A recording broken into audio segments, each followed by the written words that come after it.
Hey, folks, it is Friday.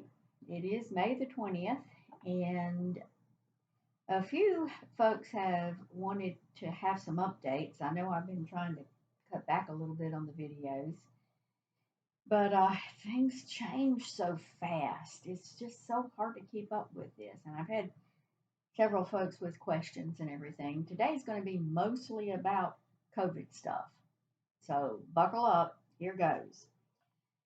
Uh, In case you haven't been noticing, cases are definitely in a surge.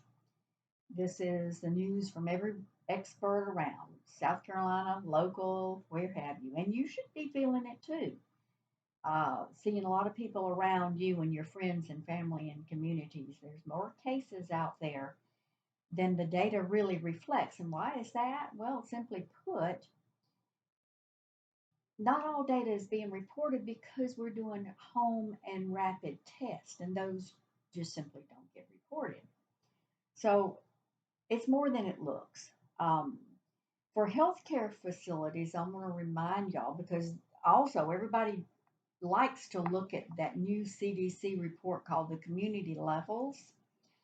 And whenever you look at that and you see, well, all the South Carolina counties are green and it can't possibly be that bad, remember that that map is built on an index. It's not quite like the old map that we used to look at, which was strictly on transmissions, on cases. What was the level of concern based on the number of cases and the transmission rates that were going on out there, positivity rates, etc. CDC still does that map, and as a matter of fact, they specifically say that healthcare facilities should not use the community level map, but instead should use the old map or the transmission level map. So when we look at that map, for our counties and frankly most of South Carolina, it's all red and orange. That tells us something. What does it really mean? Well, the task force will meet Tuesday.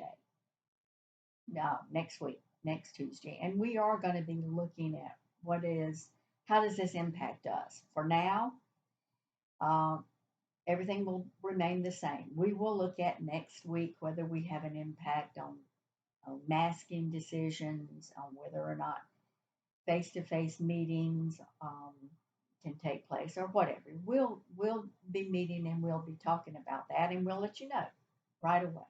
I know you were so burnt out on changes and just pick something and let's stick with it. And we're going to be thinking about that too. How can we get to a consistent management level for this virus? It's frustrating. I really know that it is. But we've had over 317 cases of COVID at Care South since the beginning. That's a lot of cases that we've had. And right now, we have 8 cases that are active. We're experiencing it ourselves. And you know what happens when this starts beginning to surge? Coworkers have to stay home because we don't want it spread. And that means you don't have the support you need, and we're short staffed, and that's just not a good situation for anyone. So we get it. Um, we totally get it. I want to switch now to long COVID. I have also gotten quite a bit of questions about long COVID. And as it so happens, there was a presentation by Dr. Rick Foster. Most of y'all might remember Dr. Foster. Dr. Foster was one of the presenters we had at one of the town halls. So many of y'all will be familiar with him. He did a presentation at the last Tuesday, what is called the Grand Rounds, which is an update that frankly has been happening weekly now. We've tried to cut back a little bit on doing weekly updates, but kind of like I'm being faced with, things are changing so fast. But Dr. Foster did a specific presentation around long COVID, and he did a massive amount of research. I will share those slides. They are very clinical, but I will share them for anybody that would like to do a deeper dive into this. I'm going to try my best in layman's terms, give a little bit of a synopsis to some of the key points that he made about long COVID because everybody's got questions about this. As a matter of fact, long COVID is being called the hidden pandemic, the pandemic in the pandemic, because long COVID is getting to be a very serious healthcare concern. So, first off, what is long COVID? Well, everybody wishes that there could be a consistent definition. Unfortunately, there's not. There's CDC has a definition, WHO has a definition, some insurance companies have a definition because remember, long COVID several months ago was determined to be an eligibility for disability. So now that means insurance companies and other medical entities weigh in on what the definition is. So it's really not a very consistent, but basically it means that folks that have new or returning or ongoing healthcare problems at least 4 or more weeks after the first infection. New, returning, or ongoing. That covers a lot of territory. Um, it has proven to have at least 200 symptoms that can be associated with having long COVID. That's kind of scary, in my opinion. Who gets long COVID? Well, definitely what the data is showing is that people who were hospitalized with moderate to severe COVID are at much higher risk. Even people that had mild COVID, asymptomatic as we called it, are not immune from getting long COVID. The overall incidence of long COVID, from what it looks like from the studies, is anywhere from 10 to 30%. Yeah, that's kind of that's pretty scary. And it's even worse, 50 to 60% of people that were actually hospitalized are more likely to get long COVID. I don't know about y'all, but that's some pretty sobering information. Why do some people get it and some people don't? Well, a lot of research is really going into trying and figuring this out. And a lot of what we're learning is that folks that might have had um, some organ damage from another infection, maybe a prior pericarditis or some GI tract problems or what have you. That seems to really raise the risk.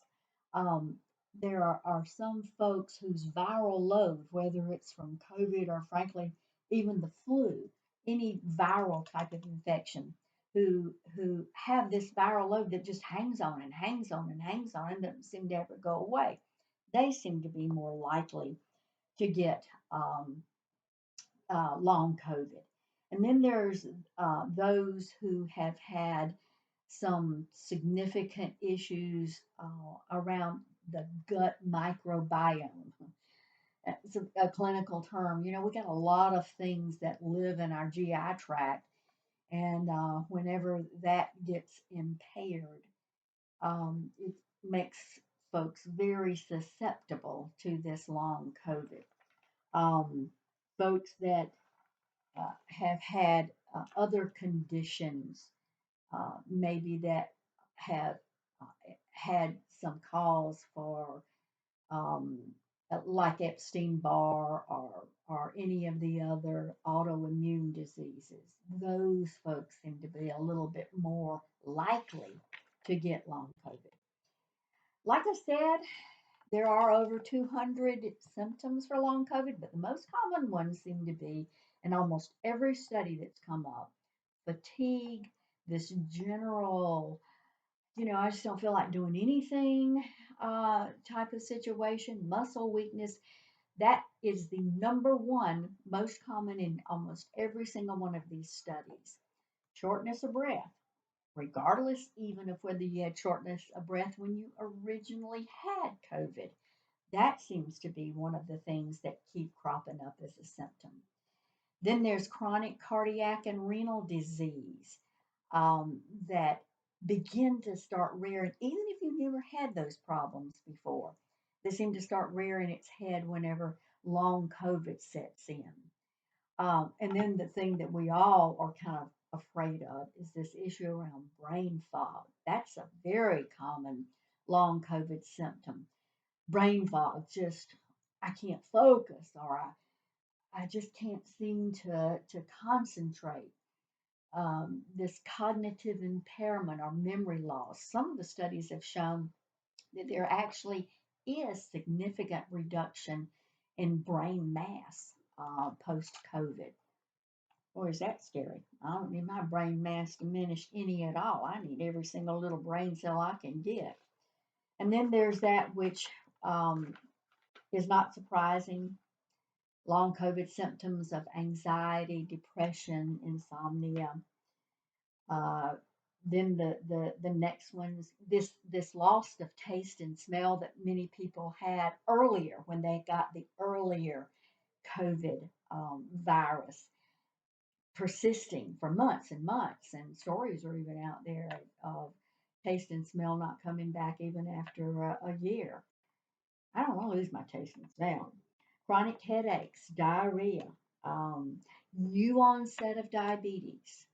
All of these are in the top numbers of the more common symptoms or indications that someone has long COVID. That's scary. That really is. Um, that, in a manner of speaking, just about terrifies me on a personal level. I don't need any of that stuff to happen. Is it just old people or elderly people or people who already have chronic diseases or conditions? No, it's not.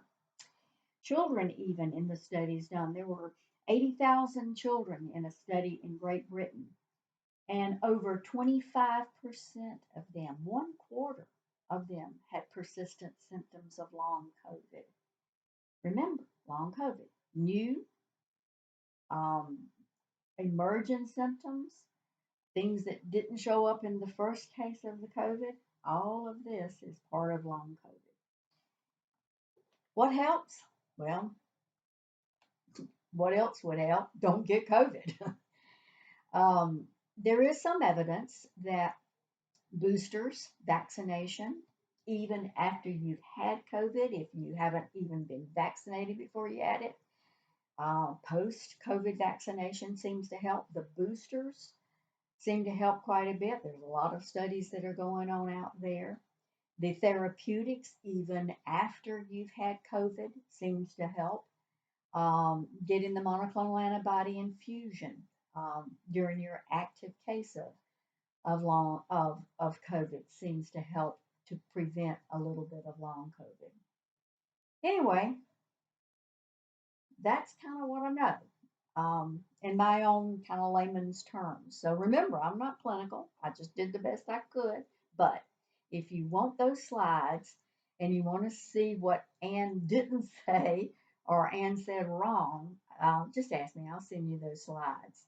But it was a very interesting presentation and one I think that we really need to pay close attention to. Long COVID is serious, folks. It is nothing to fool with. And we are having a surge in the state, at South Carolina, and across the nation. The virus isn't gone. Yeah, we've got to learn some things on better how to manage it so that we don't have to learn a new rule every other week. But we are definitely going to do the best we can. Stay safe. Stay tuned in to what the data is saying. Stay optimistic. Stay strong, people. All right. Take care. Have a good weekend. Bye bye.